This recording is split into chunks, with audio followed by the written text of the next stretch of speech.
الله أكبر الله أكبر. المصنف رحمه الله تعالى ونفع به وعلوم في العالم. Muka 10 kitab Allah syarah kitabnya. Bismillahirrahmanirrahim. Al-Musannif rahimahullah ta'ala wa nafa'ana bihi wa ulum fil amin. Jasad adalah sarung untuk diri kita.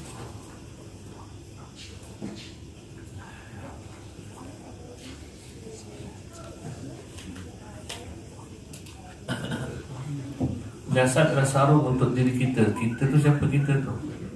Diri kita tu, roh. Jasad tu sarung bagi roh. Jadi kita ni mana yang penting, jasad ke roh? Roh. Tetapi kalau sakit, yang mana kita pentingkan? Jasad ke roh? Jasad pula, atau kita. Jadi kata roh penting. Tapi bila jasad sakit, roh sakit, jasad pula yang didahulukan kan. Sepatutnya roh lebih lagi lah kita berhajat untuk disembuhkan. Sebab roh jika kau sakit, jiwa yang kau sakit, dia akan merembak ke seluruh tempat. Kalau jasad sakit, mati seorang-seorang dia kena kanser tu. Tapi kalau hati sakit, dia dah rosakkan pula orang lain. Menghasut, mengumpat, memfitnah, maka akhirnya bertingkah bergaduh tu bukan seorang-orang, bukannya sekelompok, malah satu negara boleh bergaduh.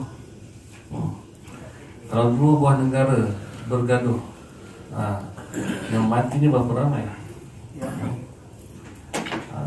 Jadi roh tu penting sangat. Jasad adalah sarung untuk diri kita di alam dunia ini. Jadi kita telah beribu-ribu tahun di alam roh. Beribu-ribu tahun itu syarat menandakan bahawa tempoh masa yang lama sangat. Tak tahu berapa tahun.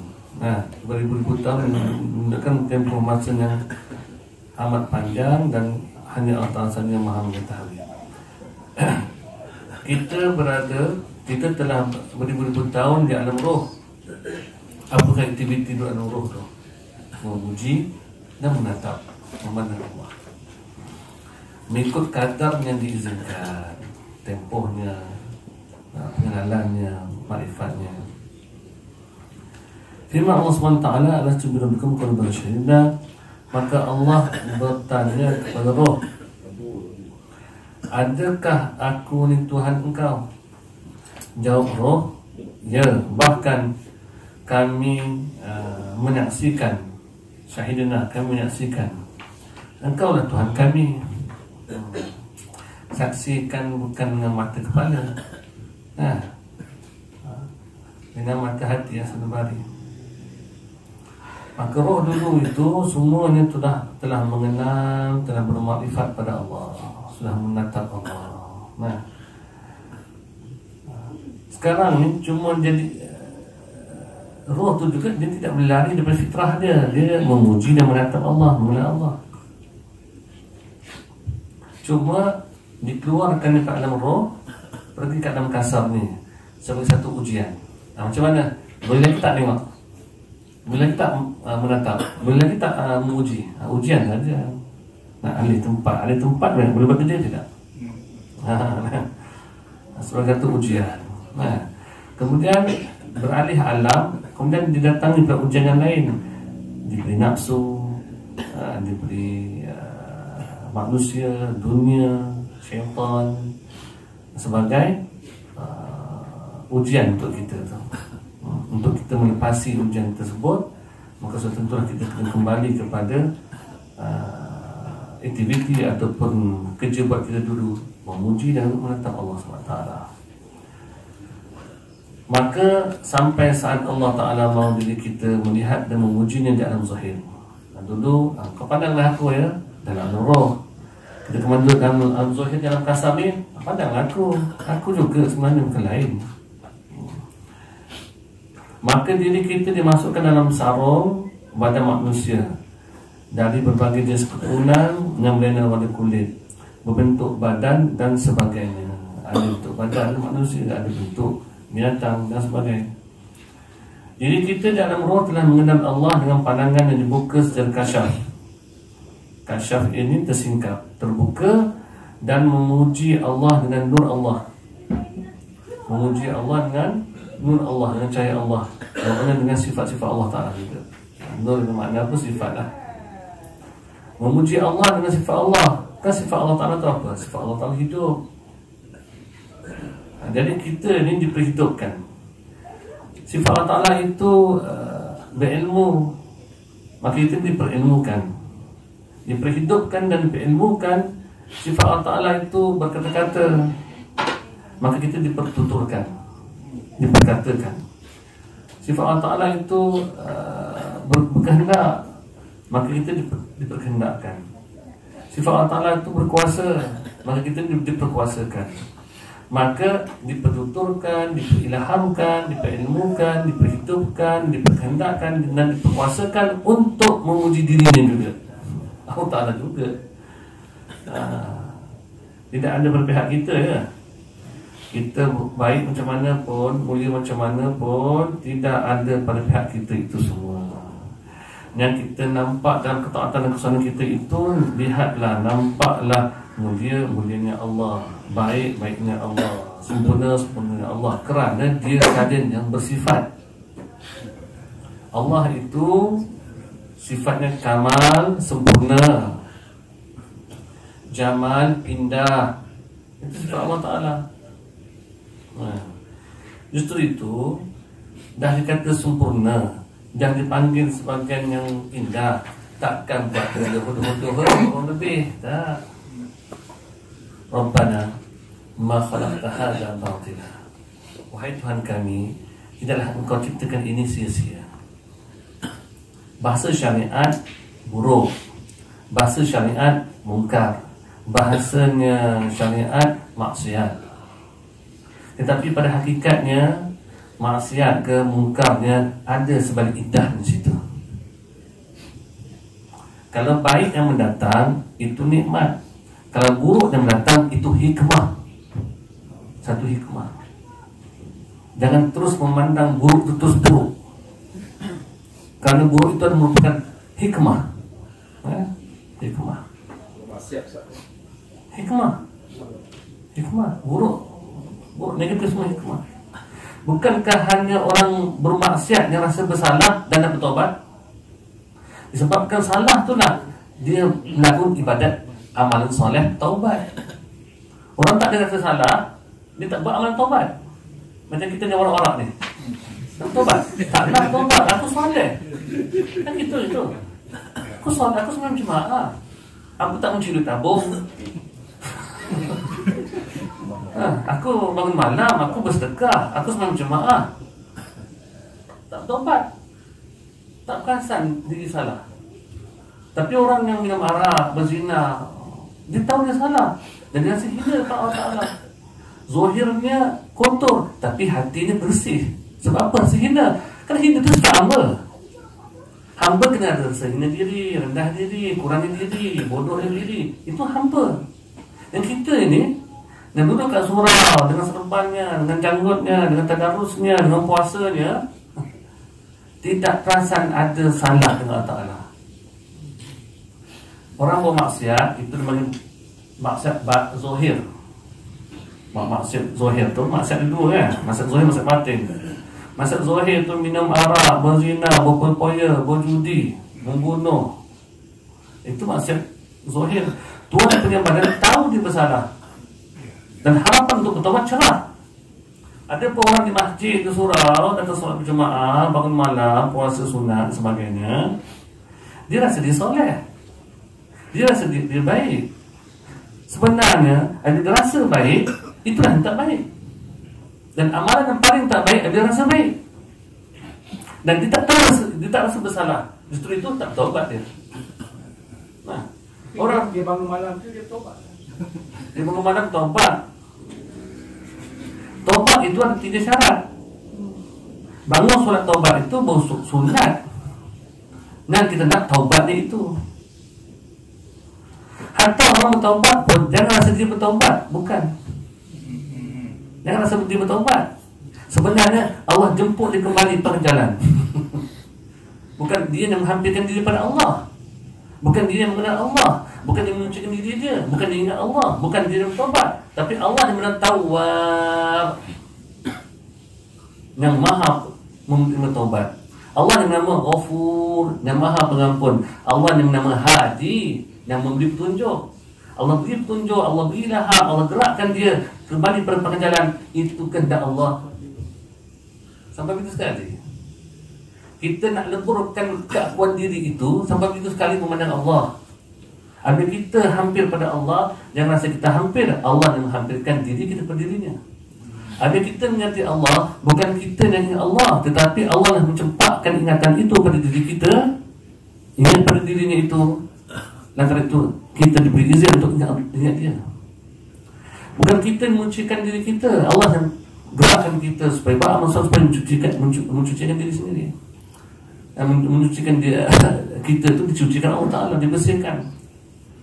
Inna Allah yuhibbut tawwabin wa yuhibbul mutatahhirin. Allah Ta'ala itu mencintai hamba-hamba yang bertaubat. Yang taubat dikarenakan salah memberi peluang kita untuk beramal taubat. Tapi dipandang lebih halus lagi, lebih dalam ke depan, sebenarnya Allah yang memilih kita untuk orang bertaubat. Orang bertanya, Ustaz, saya taubat, buat lagi. Taubat, buat lagi. Macam mana Ustaz? Taubat lagi. Sampai bila? Sampai mati. Bagaimana amalan solehnya apa? Taubat dia. Kita tak mampu buat kesolehan. Nak buat tak mampu. Kau tanya orang bermaksiat, dia tahu dia salah, tapi dia pun tak mampu nak ke depan. Setelah kita tahu baik dan buruk datang dari pihak Allah Ta'ala, namun ada 5 peradaban yang telah disebutkan sebelum ini. 5 peradaban hamba bersalah dengan Tuhan. Ingat apa pertama? Rasa bersalah dan Allah tidak dipersalahkan. Itu adab kita tu dengan Allah Ta'ala. Kita tahu memang buruk baik bertambah Allah Ta'ala, tapi rasa bersalah tidak, Allah tidak dipersalahkan. Pertama. Kedua, segera bertaubat. Segera apa tu? Bertaubat. Maka minta ampun lah, datang bersalah, minta ampun. Ketiga, memandang bahawa itu bertakdir takdir Allah yang wajib kita beriman. Kita wajib beriman. Cuma kita lihat sejarah kita yang lalu, wajib kita beriman, itulah takdir kita. Tak boleh kata silap takdir, silap susun, silap atur, silap program dia. Tak boleh. Itu takdir kita lah. Pernah masuk pondok setahun keluar, pernah masuk masa tahfiz 2 bulan keluar. Nak cakap mana? Kau saya tahu untuk pondok lah, dah masuk pondok keluar. Kalau Ustaz tak datang, boleh aku ngajar. Tadi pun dah lewat sikit pun dah ramai mengajar tadi.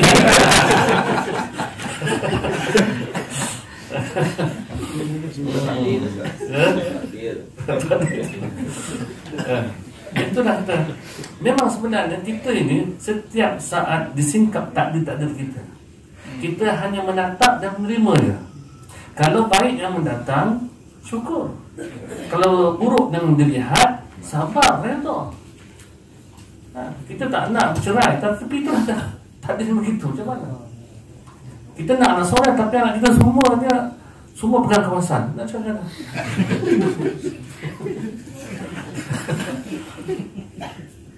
Kita dah pernah dulu masukkan program jati diri dah, makan masjid dah, motivasi dah, minum air di ustaz lagi dah, mandikan dengan air kolah 7 masjid dah. Tak berubah, macam mana nak buat? Nasihat dah, rotan betul dah besar, tak ada rotan lagi dah. Nasihat pun tak jalan juga. Kita nak anak soleh, tapi itulah kita terima. Kita kalau nak sihat tapi sakit, macam mana? Terima sakit tu. Pak saudara saya ni dalam tempoh 2 bulan dia tahu kanser meninggal. Baru lagi lepas meninggal. Kena tekan sekat usus terus boleh buat tu jantung masuk. Jangan tak sampai 2 bulan ni. Terima. Kalau nak disingkat kita bentuk ketaatan yang soleh, kita bermalam, pandanglah itu anugerah Allah, bukan pihak kita kan? Namanya manusia ada salah, ada silap, ada berdosa. Maka segera bertaubat. 4 perkara ni tak lari dah hidup kita ni. Disingkat takdir kita dalam bentuk kebaikan, nikmat, syukur. Disingkat takdir kita dalam bentuk malapetaka, musibah, sabar, redha. Disingkat takdir kita dalam bentuk ketaatan dan kesolehan, ini anugerah Allah. Pandanglah itu anugerah dia. Kalau kita pandang itu anugerah Allah, kita akan rasa apa? Berterima kasih, bersyukur, rasa terharu anugerah Allah. Tak rasa bangga. Sebangga.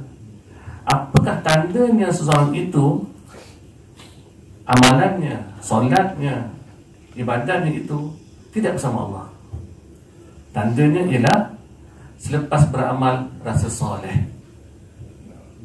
Itu tandanya dia tidak bersama Allah dalam ibadahnya. Kenapa rasa soleh? Rasa terharu, terima kasih Allah anugerahkan. Di situ kalau rasa terharu begitu, itu pun kepada Allah Ta'ala bukan milik kita tu.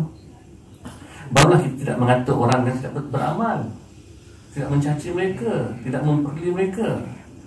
Sebab kita tak ada Allah dan kebaikan, dia tak ada begitu.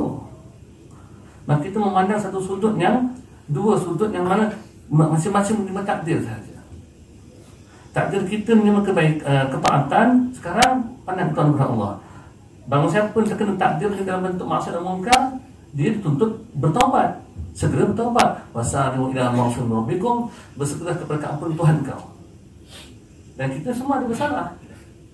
Maka bila berlaku takdir ini disingkapkan pada kita, itu aktiviti kita, itu cara kita memandang Allah, bermuamalah, bergaul dengan Allah Ta'ala. 4 perkara itu. Maka tak mustahil kalau begitu cara kita beramal, cara kita memandang Allah, cara kita berinteraksi dengan Allah Ta'ala, tak mustahil walaupun duduk di tengah-tengah kota yang penuh dengan keduniaan dan kemaksiatan, akan munculnya juga wali Allah, kekasih Allah. Kerana apa? Kerana kekasih Allah itu, wali Allah Ta'ala itu duduk di mana tempat pun hatinya hanya menatap Allah, bergantung pada Allah, berdoa pada Allah. Itu saja. Jadi, saya dah.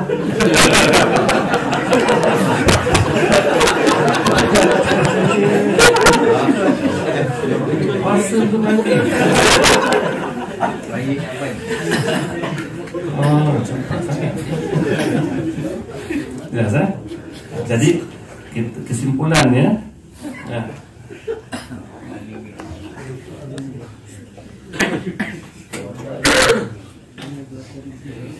alif tersebut